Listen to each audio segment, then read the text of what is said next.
नमस्कार, विदर्भ की बात वीकेबी न्यूज में आपका स्वागत है। आज हमारे स्टूडियो में एक ऐसे मेहमान आए हुए हैं जिनका आंदोलन से बहुत गहरा ताल्लुक है। जी हाँ, बात की जाएगी तो पृथक विदर्भ राज्य की या किसान आंदोलन की बात की जाएगी तो सबसे ज्यादा अग्रसर होते हैं राम नेवले सर, जो विदर्भ राज्य आंदोलन समिति के मुख्य संयोजक भी है। अगर विदर्भ राज्य की अगर बात की जाएगी तो एक दुर्भाग्य की बात कभी कभी हमें लगती है कि तेलंगाना जो कि आंध्र प्रदेश का एक हिस्सा हुआ करता था, वो उसको राज्य का दर्जा मिल जाता है। लेकिन विदर्भ राज्य की जो मांग करीब सालों पुरानी है, मतलब 60 साल 70 साल पुरानी मांग है। करीब कहा जाता है कि 1 अक्टूबर 1938 को पहला ठराव जो पास हुआ था पृथक विदर्भ राज्य के हिसाब से मध्य प्रांत के विधिमंडल में। वही अगर बात की जाएगी 29 दिसंबर 1953 को फजल अली कमीशन बैठा हुआ था इसमें, जिसने 3 साल रिसर्च की और 3 साल के रिसर्च के बाद इसको हरी झंडी दिखाई गई थी। बावजूद इसके 1960 में जब ये जो नागपुर का जो हिस्सा है, जो विदर्भ का जो हिस्सा है, वो महाराष्ट्र में समाविष्ट हुआ तो नागपुर करार हुआ। और नागपुर करार में ये बात तय रखी गई कि इसको विकास की दृष्टि से विदर्भ को प्रमुखता देंगे और उसी के तहत एक विधिमंडल अधिवेशन भी यहाँ पर सालाना होता है। लेकिन वो विधिमंडल अधिवेशन केवल नाम पूर्ति के स्वरूप रह गया है और आज भी विदर्भवादियों को कई सारे आंदोलन करने पर विवश होना पड़ता है। और इसी बात को और इसी मुद्दे को हम आज के इस खास बातचीत में राम नेवले सर के साथ डिस्कस करेंगे और जानेंगे उनसे कि आखिर वो इस आंदोलन से कब तक जुड़े रहेंगे और कब से जुड़े हैं। सर, आपका बहुत बहुत स्वागत है हमारे वीकेबी न्यूज के स्टूडियो में। जय विदर्भ। सर, सबसे पहले बताइए कि आप इस आंदोलन का जो हिस्सा जो बने, कब से बने हुए हैं और क्या इसकी वजह है? वैसा देखा जाए तो मैं एग्रीकल्चर कॉलेज में जब पढ़ने गया था 1968 में, तब एक बहुत बड़ा कृषि विद्यापीठ का आंदोलन हुआ था। तब 3 महीने सारे विदर्भ के कॉलेजेस बंद थे और कृषि विद्यापीठ ये विदर्भ में होना चाहिए, वो राहुरी में दिया गया था, जो विदर्भ में हो रहा था, लेकिन रातों रात बदल दिया गया और पश्चिम महाराष्ट्र में चले गया। और तब से वो आंदोलन एक खड़ा हुआ। तो मैं कॉलेज के पहले साल से 1968 में हमने डिमांड की थी कि कृषि विद्यापीठ जो है वो विदर्भ में होना चाहिए। तब हमने जामवंतराव जी धोटे को हमारे कॉलेज में लाया था और तब से विदर्भ आंदोलन की भी न्यूज चालू हुई। तो धोटे जी के साथ में मैं वैचारिक लेवल से तब से जुड़ा हूँ। विद्यार्थी जब मैं पढ़ता था तब से मैं जुड़ा हूँ, तो आज तक मैं विदर्भ के आंदोलन से जुड़ा हूँ। लेकिन विदर्भ राज्य आंदोलन समिति की जो हमने स्थापना की वो 31 दिसंबर 2012 को हमने स्थापना की और उस दिन से हम फुल फ्लेज विदर्भ का काम में लगे हुए हैं। पूरे अगर जीवन की अगर कार्यकाल की अगर बात की जाएगी तो अब तक आप इस आंदोलन से जुड़े हुए हैं। कई सारे नेताओं को हमने देखा आपके साथ जुड़ते हुए, जैसे जामवंतराव धोटे के साथ में भी आपने निरंतर आंदोलन किए। तब की बात कुछ और थी। एक जमाने में ऐसा कहा जाता था कि विदर्भ राज्य आंदोलन समिति का आंदोलन जो था कि काफी उग्र हुआ करता था और शायद सरकार को झुकना पड़ा था इन सारी चीजों के ओर देखते हुए। बावजूद इसके आज तक उसकी मांग को उपेक्षा का शिकार क्यों होना पड़ा? क्या है, विदर्भ का आंदोलन 108 साल पुराना है। बहुत सारे नेताओं ने आंदोलन भी किया, बहुत बड़े बड़े आंदोलन हुए, लेकिन उस आंदोलन में ये भी थोड़ा सा बात ऐसी रही कि कई नेताओं ने आंदोलन किए, बाद में वो मिनिस्ट्री के चक्कर में या विदर्भ का जब वो उनको मिनिस्ट्री नहीं रहती थी तब वो विदर्भ का नाम लेते थे। जब मिनिस्ट्री मिल गई तो विदर्भ का काम बंद हो जाता था। मैं किसी का नाम लेना नहीं चाहूंगा, लेकिन कांग्रेस में बहुत सारे नेताओं ने आंदोलन किया है, लेकिन वो अपने मिनिस्ट्री मिलने के लिए बोलो या और किसके लिए उसका उपयोग किया गया। और जो लोगों का विश्वास था इस आंदोलन के ऊपर का, तो उड़ते गया। लोगों को पता चला कि आंदोलन से क्या खुद को बड़ा करने के लिए होता है क्या, ऐसा प्रश्न चिन्ह इस आंदोलन पे खड़ा हो गया था। इसलिए लोगों का इस आंदोलन से थोड़ा कम जुड़ते गए, कम होते गए। और जब ये आंदोलन उनको टूटने के कगार पर आ गया था, जामवंतराव जी धोटे के वक्त ही आंदोलन उनके हाथ में ही आंदोलन बहुत टूट गया था।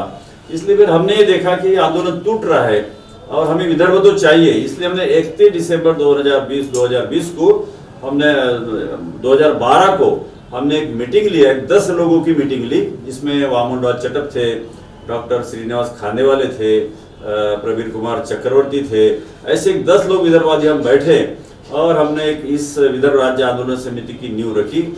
और हमने ये आंदोलन इस ढंग से बढ़ाया कि हमको 5-6 साल तो एक लोगों का विश्वास संपादन करने के लिए लगा। ये लोग ये भी बोलते थे तुम्हारा भी क्या विश्वास करेंगे, जैसे बाकी के लोग चले गए वैसे भी तुम भी चले जाओगे और ये आंदोलन वैसे रह जाएगा, तो लोग जुड़ते नहीं थे हमसे। लेकिन हमने इसको इतने प्रामाणिक तरीके से आंदोलन चलाया कि आज 120 तहसील में से 112 तहसील में इस आंदोलन की नींव रखी गई, फाउंडेशन तैयार हो गया। कोई भी आंदोलन हुआ तो 112 तहसील में आंदोलन होता है, पूरे विदर्भ भर भी आंदोलन छा गया है और लोगों में विश्वास भी आ गया है कि विदर्भ राज्य आंदोलन समिति विदर्भ लेके रहेगी। इसलिए लोग अभी जुड़ते जा रहे हैं और आंदोलन बड़ा होते जा रहा है। सर, कुछ अतीत में लेके जाएंगे आपको कि केंद्र सरकार की ने एक कमीशन बैठा था, फजल अली कमीशन, इन सारी चीज़ों पर 1953 की बात है। 3 वर्ष तक उन्होंने इसको देखा, परखा, जाना कि यहाँ की समस्याओं के बारे में। उसके बाद में रिपोर्ट पेश करती है कि विदर्भ राज्य की ज़रूरत है और रजामंदी भी करते हैं। बावजूद इसके ये हुआ नहीं। क्या मानते हैं कि क्या वजह होगी ये सारी चीज़ों को देखते हुए?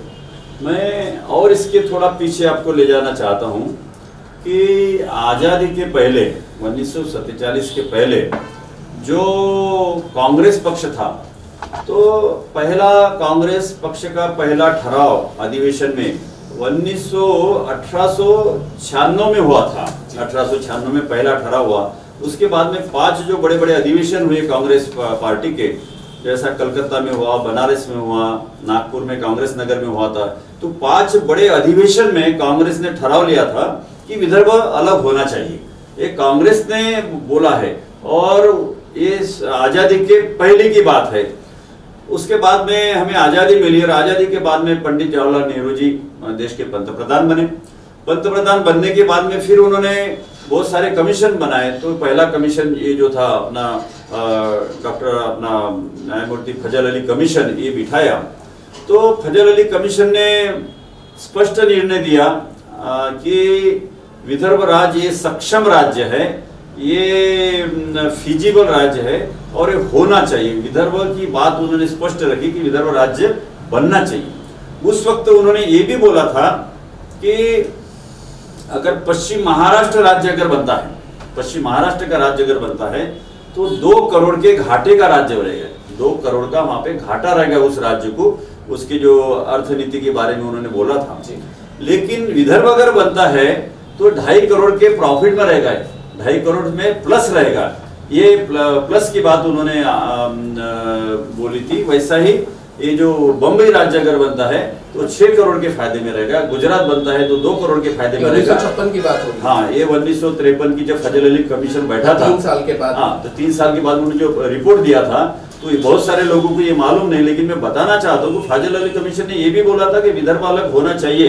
लेकिन उसके साथ भी इवैल्यूएशन किया था कि पश्चिम महाराष्ट्र घाटे का राज्य बनेगा, विदर्भ में फायदे का राज्य बनेगा। तो लेकिन उनका रिपोर्ट ये माना नहीं गया, वो फिर से कचरे के टोकने में डाल दिया गया। जेवीपी कमीशन बैठा।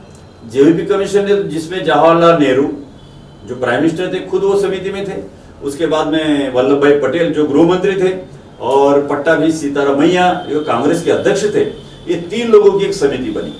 और ये समिति बनी तो इनने भी रिपोर्ट दिया है कि विदर्भ राज होना चाहिए, इन्होंने भी रिपोर्ट दिया।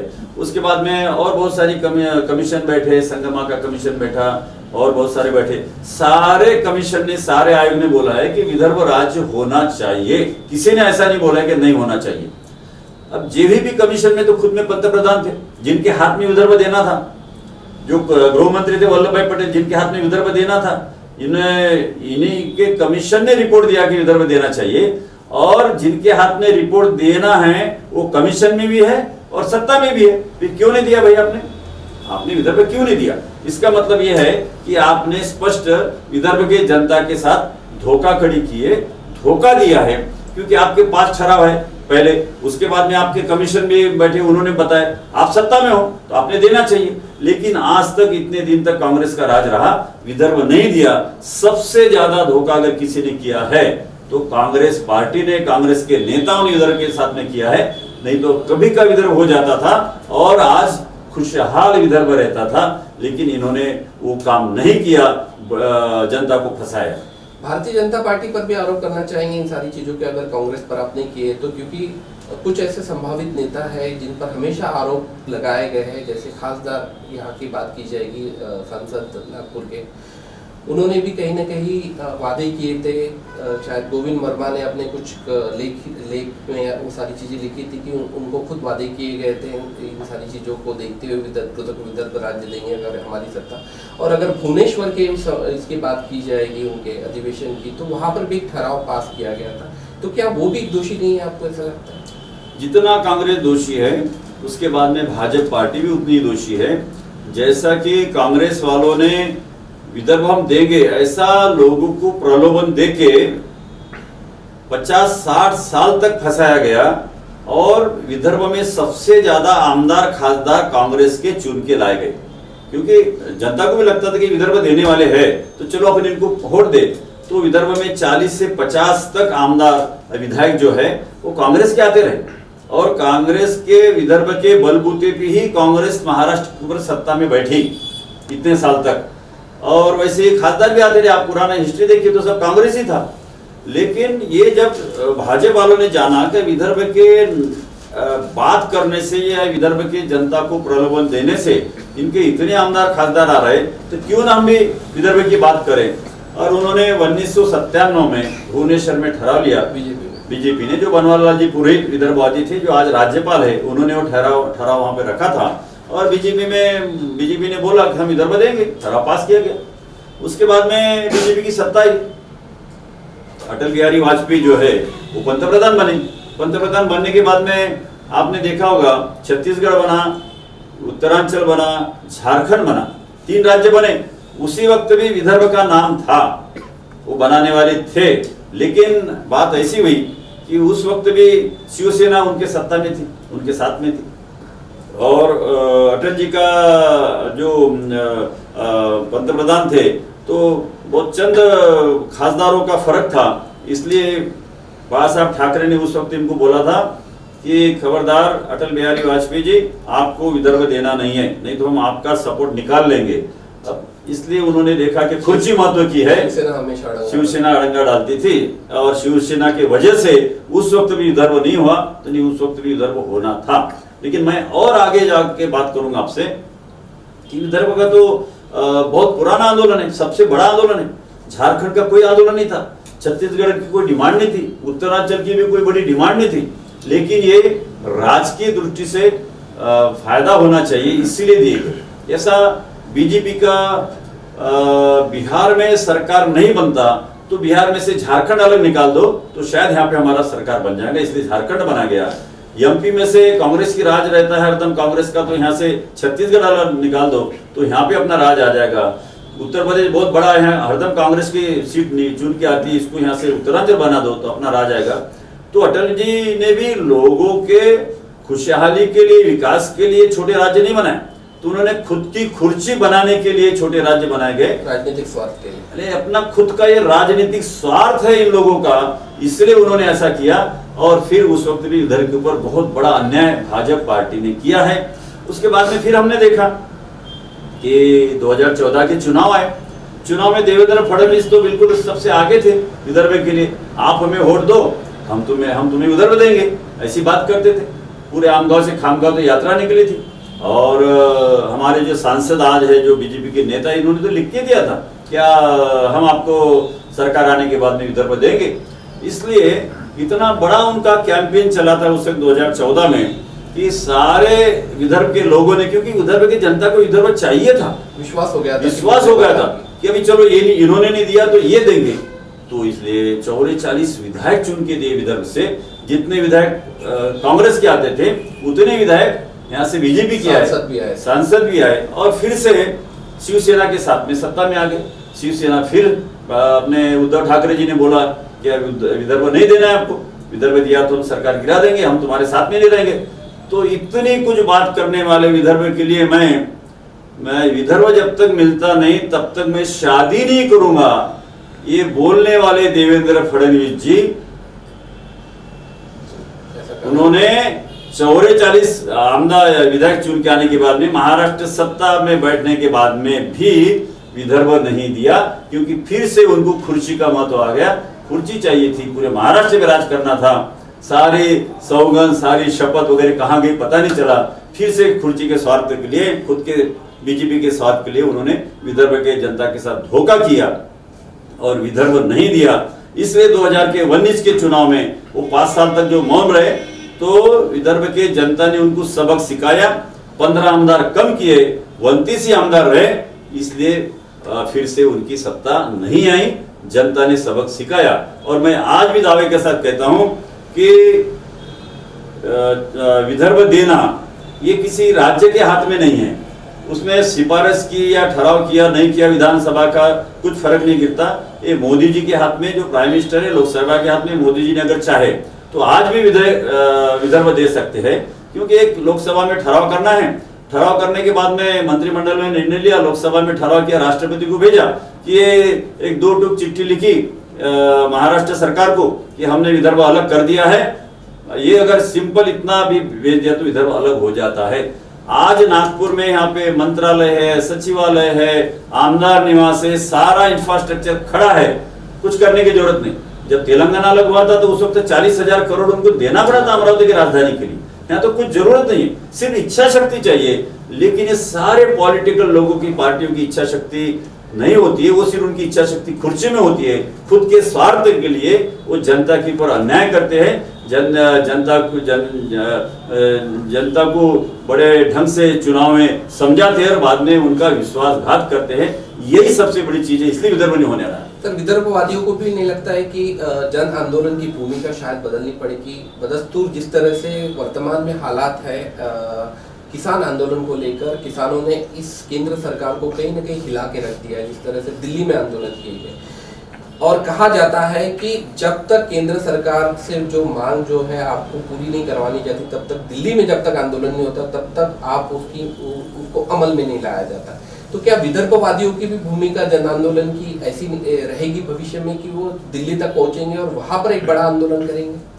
हमने 2 बार विदर्भ राज्य आंदोलन समिति ने जंतर मंतर पे आंदोलन किया है। 2 बार हमने आंदोलन किया है।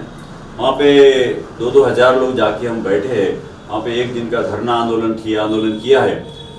सरकार को निवेदन भी दिया है, लेकिन बीच में कोरोना वगैरह आने से थोड़ा सा आंदोलन में। कब की बात है सर? ये अपने 2014 में एक बार लिया था, 2016 में 2 बार हमने आंदोलन किया है जंतर मंतर पे। उस वक्त 2-3 खासदार भी हमारे इसमें आए थे। आज जो कांग्रेस के जो पदाधिकारी अध्यक्ष बने हैं नानाजी पटोले, ये उस वक्त हमारे आंदोलन में भाषण देने के लिए आए थे और उन्होंने जो भाजपा से छोड़ चिट्ठी ली है वो विदर्भ के नाम पे ही वो बाहर निकले हैं। लेकिन आज वो वहां से बाहर तो निकल गए, लेकिन विदर्भ आंदोलन में न रहती वो कांग्रेस में चले गए और विदर्भ का मुद्दा आज वैसा ही रह गया है, क्योंकि विदर्भ का खुद के खासदार वहाँ पे नहीं है, एमपी नहीं है, विदर्भ आंदोलन के कुछ खुद के जो विधायक है वो नहीं है, इसलिए वहाँ पे आवाज उठती नहीं है। लेकिन हमने फिर से चाहा है कि कोरोना वगैरह कम होने के बाद में हम दिल्ली का किला जरूर लड़ाएंगे विदर्भ के लिए, वहां भी एक बड़ा आंदोलन होगा। एक एग्रेसिव भूमिका रहेगी, क्योंकि तेलंगाना में जिस तरह से देखा गया कि जो एग्रेसिव भूमिका के साथ जो मैदान में उतरे हुए थे, हालांकि हम किसी हिंसा का समर्थन नहीं करते, लेकिन एक एग्रेसिव भूमिका के साथ कोई आंदोलन अगर हो तो उसकी दखल बिल्कुल ली जाती है। ये कहीं ना कहीं राजनीति में देखा गया है। अगर राजनीति के उपभोग के लिए अगर विदर्भवादियों का या फिर विदर्भ का उपयोग किया गया है, तो क्या विदर्भवादियों की भूमिका एक एग्रेसिव तरह से रहेगी दिल्ली वाले आंदोलन में जो आप करने वाले? देखिए, तेलंगाना में भी पहले जो आंदोलन हुए थे, तेलंगाना को मिलाने के लिए कम से कम 10-11 साल उनको लगे और मुझे मालूम है कि वहाँ पे उस्मानिया यूनिवर्सिटी के 600 स्टूडेंट गोलीबार में मर चुके थे और 600 स्टूडेंट ने खुद में सुसाइड्स किए थे। तेलंगाना के लिए जला दिया गया। हम इन सारी चीजों का समर्थन नहीं करते, तो हम इसका समर्थन तो नहीं करते, लेकिन पहले वहाँ भी शांति से आंदोलन चला। लेकिन जब आंध्र प्रदेश ने तेलंगाना का ज्यादा से ज्यादा शोषण किया और इसलिए फिर वहाँ पे आंदोलन भड़का। और हमने ये भी देखा था कि महीना महीना वहाँ पे पूरे एरिया बंद रहता था, कई बसें जला दी, कई सुसाइड्स हुए, कई गोलीबार हुए। तो फिर बाद में वो बहुत भड़क गया। लेकिन हम शांति से ये सब आंदोलन करना चाहते हैं और शांति से विदर्भ लेना चाहते हैं। लेकिन अगर सरकार नहीं मानती है तो हमें आंदोलन को भी तीव्र भी करना पड़ेगा। शायद विदर्भ भी हम तीव्र करेंगे और दिल्ली में जाके भी तीव्र करेंगे, लेकिन उसको गति देना पड़ेगा। नेवले जी, जो मंत्री आज केंद्रीय मंत्री बने हुए हैं, जो पूर्व मुख्यमंत्री रह चुके हैं, जो महाराष्ट्र में अच्छी खासी छाप छोड़े हुए हैं, जो मंत्री कभी विदर्भ के नाम पर चुनकर आए हैं, वो मंत्री आज विदर्भ के विकास की बात कर रहे हैं। हाल ही में अगर देखा गया है तो बहुत सारे ऐसे प्रोजेक्ट हैं जो विदर्भ के विकास की दृष्टि से देखा जा रहा है, चाहे हाईवे प्रोजेक्ट हो या फिर नागपुर की दृष्टि में जो पुल का निर्माण है या फिर मेट्रो का निर्माण है, जिसे ट्रांसफरिंग नागपुर भी कहा जाता है। ऐसे में क्या लगता है आपको कि क्या ये लोग विदर्भ राज्य देंगे या फिर विदर्भ राज्य की आवश्यकता आज भी क्यों, आपसे जानना चाहेंगे। देखिए, पहले एक नागपुर करार का मैं उल्लेख करना चाहता हूँ। इसके पीछे में जाके नागपुर करार ऐसा हुआ था कि 28 सितंबर 1953 में नागपुर करार बना। वो इसलिए बना है कि विदर्भ तो ऐसा प्रांत अलग ही था, हमारे यहाँ पे राजधानी थी, मंत्रालय था, सब कुछ था। लेकिन कुछ महाराष्ट्र के लोग और कुछ विदर्भ के लोगों ने एक नागपुर करार, नागपुर पैक्ट बनाया। इधर के कुछ लोगों ने, उधर के लोगों ने साइन की और विदर्भ को महाराष्ट्र में ढकेल दिया। वास्तव में विदर्भ ये तो महाभारत काल में भी विदर्भ था, रामायण काल में विदर्भ राज्य था, इतना पुराना था। और उसमें जो एग्रीमेंट किया गया कि हर चीज में महाराष्ट्र के तिजोरी में 23%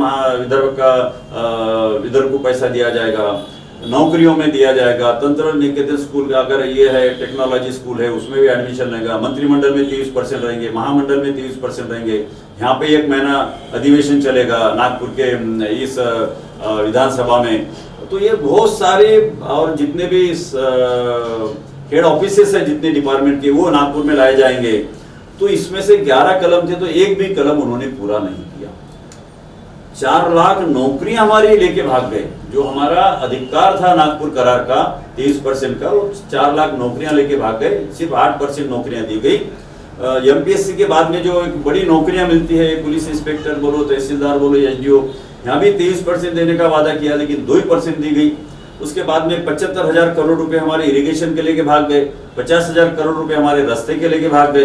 तो सब जब पैसा था महाराष्ट्र की तिजोरी में, तब सब लेके भाग गए। अब वो वापिस मिलना नहीं है। जो बैकलॉग इतना बड़ा हो गया है कि आज की अगर स्थिति देखी जाए तो वो तो लेके भाग गए, तो बहुत बड़ा अन्याय हुआ। और हमारे विदर्भ के कोई प्रतिनिधि उसने विरोध भी नहीं किया उसका। लेकिन आज महाराष्ट्र की स्थिति ऐसी है कि आज महाराष्ट्र सरकार के ऊपर में 7,67,000 करोड़ रुपया का कर्जा है। मई महीना में पगार करने के लिए, वेतन देने के लिए पैसा नहीं था कर्मचारियों को, तो 40,000 करोड़ रुपए कर्ज लेके दिया है। और आज भी 2-2, 3-3 महीने के पगार नहीं हुई है, इसलिए फिर से उनको कर्जा लेना पड़ेगा। तो आज इतनी भयानक स्थिति है कि विदर्भ का जो विकास नीति था उसमें 67% कटौती कर ली उन्होंने। और अब तो कोरोना है, अब बचा नहीं है, ठन पाल है। आपको बताना चाहता हूँ 4 मई 2020 में महाराष्ट्र सरकार ने एक अध्यादेश निकाला है, जीआर निकाला है कि अब किसी को नौकरी नहीं दी जाएगी। नौकरी नाम की चीज महाराष्ट्र सरकार ने नौकर भर्ती बंद कर दी है, क्योंकि पैसा नहीं वेतन देने के लिए, तिजोरी में पैसा ठनठनाट है, इसलिए नौकर भर्तियां भी बंद कर दी। तो कुछ मिलना ही नहीं। और कोई अगर बोलता है कि हम विदर्भ का ऐसा विकास करेंगे वैसा, ये सब झूठ है। मुख्यमंत्री जो उद्धव ठाकरे जी, वो बोलने लगे हैं कि विदर्भ मेरे हृदय में है, मैं विदर्भ तो मैं मेरे सपने में है, मैं उसको ऐसा बनाऊंगा, ऐसा करूंगा। उस दिन यहाँ पे अभी कौन सा गोसीपुर डैम है, वहां पे आके गए, 5 मिनट के लिए आके गए और उन्होंने बोला कि मैं 3 साल में ये डैम पूरा करके दूंगा। मैं आपको बताना चाहता हूँ कि घोसी खुर्द एक काम 485 करोड़ का डैम था, आज 18,000 करोड़ पे गया है। 32 साल हो गए सर, 32 साल से काम चल रहा है। 14,000 करोड़ अभी तक दिए, 4,000 करोड़ दिए नहीं है। और हर साल 10% कॉस्ट बढ़ती है, 1850 करोड़ बढ़ गए। तो जहर खाने, महाराष्ट्र सरकार के पास में, उद्धव ठाकरे के पास में जहर खाने के लिए पैसा नहीं है। तो ये आज 5,800 करोड़ आज दिए तो वो काम हो सकता है, नहीं तो नहीं हो सकता। कहां से लाएंगे पैसा? ये सब झूठ है, ये सब गलत है, लोगों को गुमराह कर रहे। गोसी खुर्द जैसे और 131 डैम है विदर्भ में, ये अगर हो जाते थे तो हमारी 15 लाख जमीन सिंचाई के नीचे आती थी, हमारे किसान खुशहाल होते थे, हमारी आत्महत्या नहीं होती थी किसानों की 40,000। लेकिन इसके ऊपर भी पैसा दिया नहीं गया। जब पैसा था तब आपने दिया नहीं, अब तो है ही नहीं, अब कहां से लाओगे पैसा भैया, पैसा ही नहीं है। इसलिए सब जो बोलना है ना विकास का, विदर्भ का हम रोड करेंगे, इससे कुछ होना नहीं है। इतने सवाल, जटिल सवाल खड़े हो गए, सारे प्रश्न का, सारे समस्या का एक ही हल है, सिर्फ स्वतंत्र विदर्भ राज्य, दूसरा हल हो ही नहीं सकता।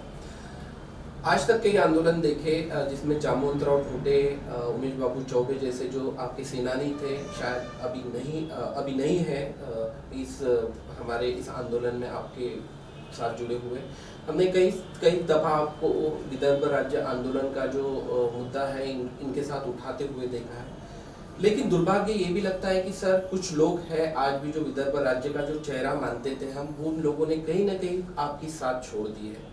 आज जो आंदोलन आप करते हैं उसके लिए सही में विदर्भ की जनता आपका आभारी है कि बिजली का आंदोलन आपने उठाया, अमरावती के जो मेडिकल कॉलेज का मुद्दा आप निरंतर उठाते आ रहे हैं, और हाल ही में अगर बात की जाएगी तो एक ऐसा मुद्दा उठाया है जो गोरेवाड़ा जू पार्क का जो नामकरण किया गया है स्वर्गीय बाला साहेब ठाकरे के नाम पर। हालांकि आपने नाम का विरोध नहीं किया, लेकिन विदर्भ के विरोधी का नाम ना दिया जाए, वो सारी चीजों को आपने उसमें ये किया, तो एक थोड़ा सा डिमोरलाइज होता है इन सारी चीजों में, या फिर शक्ति या कम लगती है इन सारी चीजों में कि जो लोग आपके साथ जुड़े हुए थे। जैसे मैं कुछ लोगों के नाम नहीं लेना चाहूंगा कि कुछ जो चेहरे थे नागपुर के जो विदर्भवादी कहलाते और आज भी विदर्भ के लिए काम कर रहे हो, मैं ऐसा नहीं बोलूँ, लेकिन वो आपके आंदोलन में शरीक नहीं होते। क्या है, आंदोलन है, ये संघर्ष रहता है, तो इस संघर्ष में आना जाना चालू रहता है। क्योंकि सर ये व्यक्तिगत तौर पर मैंने इसलिए पूछा क्योंकि ये सारी चीजें हमें खलती है कि किसी जमाने में इन सारे लोगों के साथ आप आंदोलन किया करते थे, लेकिन आज आप बाहर बैठ के सिर्फ विदर्भ की बातें करते हैं, आपके आंदोलन में कहीं नहीं कहते। अब आपने जो गोरेवाड़ा तालाब का नामकरण का मुद्दा उठाया, तो मैं स्पष्ट तरीके से बोलना चाहता हूँ कि मैं आदरणीय बाला साहब ठाकरे जी का सम्मान करता हूँ, आदर करता हूँ, लेकिन आदरणीय बाला साहब ठाकरे जी ये हरदम विदर्भ की विरोधी रहे हैं, उन्होंने हरदम विदर्भ का द्वेष किया है, और इसलिए उनका नाम यहाँ पे देना इस संयुक्तिक नहीं है, ये गलत है और ये विदर्भ के ऊपर अन्याय है, इसलिए हमने उनका विरोध किया है। आपने भी देखा होगा उस दिन भी हमने बहुत प्रोटेस्ट किया, बहुत आंदोलन किया। तो ये आज भी हम कहते हैं कि बाला साहब ठाकरे जी का नाम, आप पश्चिम महाराष्ट्र में तो हमें कोई इतराज नहीं, लेकिन विदर्भ के प्रकल्प को उनका नाम देना उचित नहीं होगा, इसलिए हम उसका एक वैचारिक विरोध कर रहे हैं और वो हम करते रहेंगे। दूसरी बात जो आपने कही है कि कुछ लोग हमारे साथ थे, हम नाम नहीं ले रहे उनका, पर लेकिन आप समझ गए सारी चीजों को देखते हुए, इसलिए मैंने पॉइंट मैं ये आपको कहना चाहूंगा कि विदर्भ की लड़ाई तो बहुत पुरानी है, लेकिन सारे लोग आते हैं, संघर्ष करते हैं, लेकिन ज्यादा दिन संघर्ष रहा तो फिर वो टूट जाते हैं या वो थोड़ा सा अलग हो जाते हैं। तोड़ा गया इन सारी चीजों को, ऐसा तोड़ा गया बोलो या टूट गए बोलो या सामने ज्यादा आना नहीं चाहते बोलो, ये दोनों तीनों सवाल हो सकते हैं, लेकिन हम तो ये कहेंगे कि जो विदर्भवादी है सबको लेके हम आगे चलेंगे, सब हमारे लिए आदरणीय है। उन्होंने फिर से इस आंदोलन में आना चाहिए, और विदर्भ राज्य आंदोलन समिति ऐसी समिति है, गए 8-9 साल से लड़ रही है, पूरे रास्ते पर है। आप देख रहे आंदोलन पूरे तरीके से, पूरे दमखम से लगी हुई है। जब तक विदर्भ मिलता नहीं है तब तक हम रुकने वाले नहीं है। 2023 ये हमारा विदर्भ मिशन है, 2023 विदर्भ मिशन है, 2024 में चुनाव है, और हमने ये तय किया है कि भाजपा सरकार अभी एक अड़चन में है, और उनको भी मालूम कि महाराष्ट्र के ऊपर अब राज वो नहीं कर सकते। 3 विरोधी पार्टियां एक आके वो महाराष्ट्र के ऊपर राज्य करने लगी, तो वहां से उन्होंने बीजेपी वालों को सफाया कर दिया है। अब उनके सामने, बीजेपी के सामने भी चारा नहीं है, दूसरा उपाय नहीं है, उनको विदर्भ देना पड़ेगा। अगर उन्होंने विदर्भ दिया तो उनको आशा हो सकती है विदर्भ में राज करने की। अगर विदर्भ नहीं दिया तो जैसा कांग्रेस का सफाया होगा, फिर अभी 15 आमदार कम हो चुके। अगर इन्होंने आज भी समझ जाना चाहिए, इन्होंने विदर्भ का निर्णय लेना चाहिए, जो आश्वासन दिया वो पूरा करना चाहिए, या तो नहीं तो 2024 के चुनाव में विदर्भ में से पूरा बीजेपी का सफाया हो जाएगा। यहाँ तो न उनका खासदार चुन के आएगा, न तो आमदार चुन के आएगा, ये मैं दावे के साथ आपको कहना चाहता हूँ। और हम सारे विदर्भवादी जो है, बोले कोई कम काम करता हो, कोई ज्यादा काम करता हो, लेकिन हम सब साथ में हैं, और मैं सभी को एक आह्वान करना चाहता हूँ कि फिर से हम एक व्यासपीठ पे आके सब मिलकर विदर्भ का आंदोलन बड़ा जमखम से करेंगे और ये बीजेपी के सरकार से ही हम चुनाव के पहले यानी 2023 में विदर्भ लेके रहेंगे। बिजली बिल का मुद्दा बहुत अहम विषय उठाया है। सारी चीज़ों को कई सारे आंदोलन देखे गए, हालांकि बिजली के विभागों पर ताले ठोके गए। क्या मानते हैं सारे आंदोलन से क्या जनता को इसका लाभ मिलेगा या फिर सरकार ने सारी चीज़ें करनी चाहिए जो मांग आप कर रहे हैं? पहले तो मैं ये बोलूँगा आपको कि महाराष्ट्र की 70% बिजली हमारे विदर्भ में बनती है। जो 4 बड़े बड़े प्रकल्प है, अमरावती है, अपना चंद्रपुर है, कोराडी है, खापरखेड़ा है, पारस, ये 4 प्रकल्पों में जो 6300 मेगावाट बिजली बनती है, 70% बिजली हम हमारे यहाँ पे पैदा करते हैं। तो हमारा बिजली उत्पादन के लिए हमारी जो संपत्ति लगी है, जैसा पानी लगा है विदर्भ का, कोयला लगा है, जैसा जमीन लगी है और बिजली तैयार हुई, और ये सारी बिजली कहाँ जा रही है? मुंबई पुणे को जा रही है। हमारे किसानों को आज भी 8 घंटे लोड शेडिंग है, रात को 2 बजे उनको खेतों में पानी ओलने के लिए जाना पड़ता है, उनको सांप काटता है, मर जाते हैं, और ये मुंबई पुणे वाले मस्त आराम से सोते हैं उस वक्त। तो और प्रदूषण भी हमें, ये बिजली का इतना बड़ा प्रदूषण होता है कोयला प्रकल्प से कि आप चंद्रपुर देखेंगे तो देश में सबसे ज्यादा प्रदूषित शहर है, सबसे ज्यादा कैंसर वहाँ पे, टीबी वहाँ पे, सब कुछ है। तो ये होने के बाद में इतना अगर हमारा नुकसान होता है हमारी संपत्ति, लेकिन हमारा कहना यह है कि विदर्भ के जनता को बिजली के रेट रियायत में कम से कम इसमें देना चाहिए, सहूलत में देना चाहिए, हमारी डिमांड है। इसलिए हमने बोला है कि 200 यूनिट तक आप बिजली फ्री करो विदर्भ के जनता को, 200 यूनिट के बाद में आधे दाम करो, किसानों को कृषि पंप के बिजली फ्री करो। ये सारा दिल्ली में हो चुका है, वहां पे बिजली नहीं बनती लेकिन वो 200 यूनिट तक फ्री दे रहे, हम तो दे सकते। 6300 यूनिट में से अगर हम 3000 मेगावाट 3000 मेगावाट हम बिजली हम विदर्भ में देते हैं तो लोड शेडिंग फ्री हो जाता है। तो इन्होंने देना चाहिए। अब कोरोना आया, कोरोना काल में आपको मालूम है कि लॉकडाउन रहा, सरकार ने 3 महीने लॉकडाउन किया, उसके बाद में हमारे व्यापार बनते, उद्योग धंधे बनते, सारी रोजगार बनता, किसी के पास पैसा नहीं बचा। तो उस वक्त इन्होंने हमने कहा है कि कोरोना काल का पैसा सरकार ने भरना चाहिए, हमारे पास पैसा नहीं है, करना चाहिए। बहुत सारे केरल में है, एमपी में है, 3 राज्यों ने तो 50% उनको माफ कर दिया कोरोना काल में। हमने भी बोला, इन्होंने बोला था हम माफ करेंगे, जैसा नितिन राउत जी ने क्या बोला था, 100 यूनिट हम माफ करेंगे, फिर 100 से 300 यूनिट तक 50% माफ करेंगे, 300 यूनिट के बाद में 25% माफ करेंगे, और इसका 1800 करोड़ का प्रस्ताव हमने सरकार को भेजा है, वो मान्य हो जाएगा। और मैं दिवाली के दिन आपको बहुत बड़ी भेंट देने वाला हूँ। हमको सबको लगता था कि भैया ये तो हो जाएगा, पूरा का पूरा माफ करने वाले। दिवाली के दिन उन्होंने हमको क्या भेंट दिया, उन्होंने बताया कि आपको सबको बिजली के पैसे भरना पड़ेगा, नहीं भरे तो हम आपकी बिजली काटेंगे, कनेक्शन काटेंगे। ये कोई तरीका है? ये कोई तरीका है लोगों से वादा करने का? एक इधर तुम वादा करते हो और दूसरी इधर उनको लाइन काटने की बात करते हो। आप जनता के प्रतिनिधि है, आपने जनता की ओर से लड़ना चाहिए। सरकार जनता के लिए, ये जनता के ऊपर अन्याय करने के लिए नहीं है। और आज तुम जो बिजली काटने जा रहे हो तो 10-10 कर्मचारी लेके जा रहे हो, उनके साथ और 10-10 पुलिस लेके जा रहे हो। ये तो दहशतवाद हो गया ना। ये तो ऐसा लगता है कि बिजली काटने महाराष्ट्र सरकार जा रही है वहां पे, तो जैसा पाकिस्तान और हिंदुस्तान का युद्ध होता है ना, वैसा एक इधर बिजली ग्राहक बेचारे निहत्ते हैं, उनके पास में कुछ नहीं है, आपसे रिक्वेस्ट कर रहे हैं कि हमारी बिजली मत काटो। आपने बोला था कि हम माफ करेंगे, शिवसेना ने बोला था कि 300 यूनिट तक हम 30% माफ करेंगे, यही सरकार में। राष्ट्रवादी ने बोला था माफ करेंगे, कांग्रेस ने बोला था, सबने वादा किया था, और बिजली के पैसे लोग भरते हैं, ईमानदारी से भरते हैं। लेकिन कोरोना काल के वजह से लोग पैसे नहीं भर रहे। तो आपने ये सब माफ करने को ना, मुक्त करने को ना, उसके अलावा आपने क्या किया है कि 3 महीने का बिल क्लब करके एक बिल बना के बिजली ग्राहक को दिया। उसकी वजह से क्या हुआ है कि जो स्लैब था, समझो मैं भी 200 यूनिट का हकदार हूँ, 200 यूनिट आता है, तो 200 यूनिट का स्लैब कितना, 5 रुपए 10 पैसे है 200 यूनिट का। तो मैं 1 महीने का बिजली का बिल आया रहा तो 5 रुपए 10 पैसे के स्लैब में आता था, दूसरे महीने भी, तीसरे महीने। इन्होंने क्या 3 बिल एकत्र कर दिए, क्लब कर दिया, तो 600 यूनिट हो गया। 600 यूनिट में जैसा हो गया तो 11.5 रुपए में चले गए। तो मुझे तो दुगुना तिगुना पैसा देना पड़ा ना। और 53,000 करोड़ का घाटा है बिजली महावितरण कंपनी को। ₹2.5 की बिजली उत्पादन लागत मूल्य लगने से 11 रुपए में तुम बेच रहे, फिर ये आपको 53,000 करोड़ का घाटा है। ये घाटा भरने के लिए आपने 60,000 करोड़ के बिजली के दाम हमारे से बढ़ा के हमसे वसूल कर रहे। 1 अप्रैल से आपने 21% दाम बढ़ा दिए, इसलिए 2,000 का बिल जिसको आता था उसको 6,000 के बिल आ रहे, और लोग बिजली का बिल भर नहीं सकते, आपको रिक्वेस्ट कर रहे, तो आप उनके यहाँ पे जबरदस्ती बिजली काटने जा रहे। पुलिस लेके 10-10 पुलिस लेके लाठियों के दम पे आप बिजली के पैसे भरो, नहीं तो अंदर कर देंगे, आपको ऐसा करेंगे, जेल भेज देंगे। ये कोई तरीका होता है सरकार का?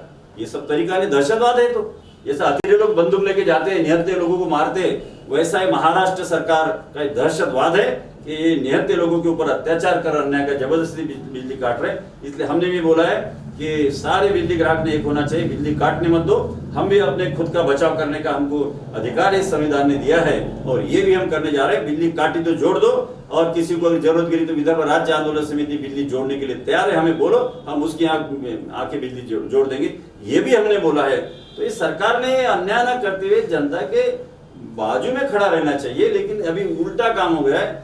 जब चुनाव आता है तब हमें बड़े बड़े आश्वासन दिए जाते हैं, और ये सरकार में जाने के बाद में हमें पे डंडा चलाते हैं। ऐसा ये बहुत गलत नीतियां हैं।